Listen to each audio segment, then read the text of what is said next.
Welcome to The Explainer. Today we are unpacking a totally fascinating culture clash.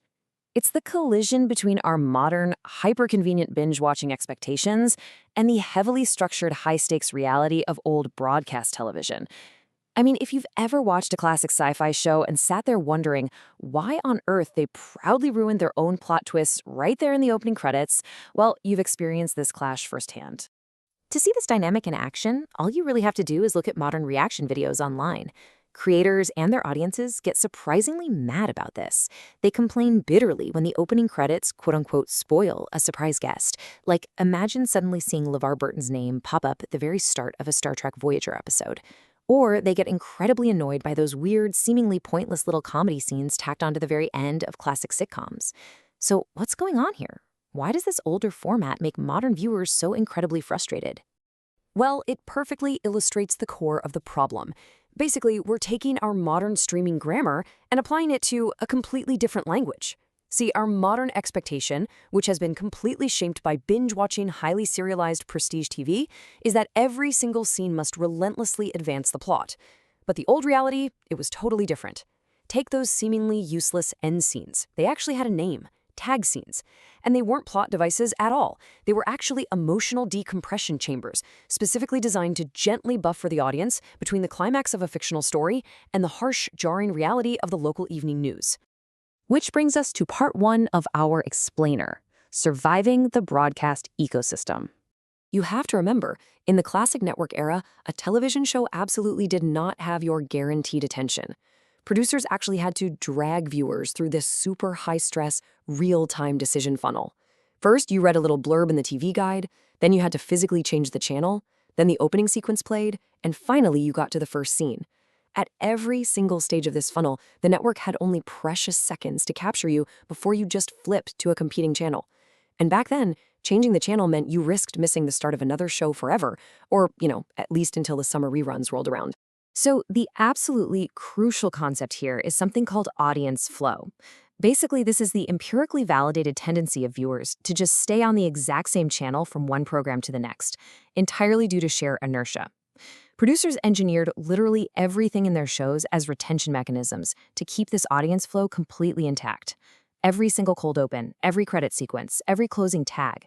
It was all a highly calculated tool meant to stop you from touching that dial. Let's look at how they pulled this off with the theme song. Those long, expository theme songs, think Gilligan's Island or The Fresh Prince, they weren't just catchy little tunes. They were a weekly onboarding toolkit. Because networks couldn't guarantee that a viewer actually saw last week's episode, the song served as a reorientation ritual that explicitly explained the entire premise of the show. Plus, it acted as a literal domestic alarm clock. It cut right through the household noise to tell people making snacks in the kitchen that their show was finally starting. And it's no coincidence that these long, catchy songs drastically disappeared the exact moment remote controls arrived in homes, because suddenly it was way too easy to just channel surf during a minute-long intro. And if we shift to the very end of the episode, we find the tag scene again. Like we touched on earlier, those scenes where the characters are just kind of hanging out, laughing at a bar, they were incredibly important tonal resets. If a dramatic episode ended on a really tense climax, the network couldn't just dump you immediately into a loud detergent commercial or a depressing local news broadcast. The tag scene provided a gentle 30-second emotional decompression. The goal was to leave you feeling satisfied, relaxed, and perfectly primed to flow right into whatever the next program on the schedule was. All right, moving on to part two, the living room battlefield. We really need to put ourselves in the shoes of a family from a few decades ago, because for a long time, households generally only had one single screen. The television was a shared household resource. That made it a brutal zero-sum decision every half hour. You couldn't just retreat to your bedroom with an iPad to watch what you wanted. You actually had to build a compelling, real-time case for why your show deserved the entire living room's undivided attention. And honestly, this completely changes our modern understanding of spoilers. Knowing that LeVar Burton was guest starring on Voyager, that wasn't a spoiler back in the day. It was vital negotiation leverage. It was literal ammunition. You'd use it to argue, but Mom, we have to watch Voyager tonight. LeVar Burton is in it. The networks knew this, so they explicitly broadcasted these details in the TV guide and right up front in the opening credits, specifically to give you the leverage you needed to win control of the TV set. Which leads us to part three, when marketing became spoilers. The whole concept of a spoiler completely flipped when television shifted from episodic to serialized storytelling.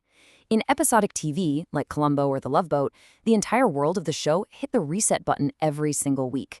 So, knowing who the guest star was didn't ruin anything, because the plot structure was basically identical every time. It was just a fun marketing hook to get you to tune in. But as we moved into serialized prestige TV, shows like Game of Thrones or Breaking Bad, characters actually accumulated history. Suddenly, a returning guest star could mean a character was coming back from the dead, or signaling a massive plot twist. Overnight, that exact same casting information morphed from a marketing tool into a high-stakes narrative spoiler. Because of this massive shift, modern showrunners now go to absolutely extreme lengths to protect their secrets. And here is a crazy insider reality. They frequently clash with strict Screen Actors Guild rules, which historically mandated that guest stars must be credited at the top of the show. To get around those union rules and preserve their surprises, producers today have to intensely negotiate moving guest credits to the end crawl. They completely omit names from advanced press lists. They will even spend actual production budget to shoot decoy foiler footage just to confuse paparazzi or fans looking for online leaks. And the sheer danger zone for these spoilers has completely warped over time. Just look at how this timeline has expanded. Back in the 1980s broadcast era, the spoiler window was literally just hours. If you missed the broadcast, well, that was your fault. But by 1999, the TiVo era stretched that window to days, which shifted the social burden. Suddenly, the person who had watched it was the one obligated to stay quiet. Fast forward to 2013, the Netflix binge era expanded that spoiler window to months, or even infinitely. Because we're all watching at totally different times now, plot information has just become this floating, context-free hazard all over the internet. Let's bring this all together in part 4, curating the digital campfire. To protect that rare experience of genuine surprise today, modern internet communities engage in something that is perfectly described as curating ignorance. And it is absolutely wild the lengths people will go to here. This is a collective, communal project of aggressively protecting a video reactor's naivety to maintain the exact conditions required for authentic surprise. Dedicated fans will actively police YouTube comment sections, they'll ban people for dropping even the subtlest of hints, and they will literally provide reactors with custom-edited video files that completely strip out the opening credits.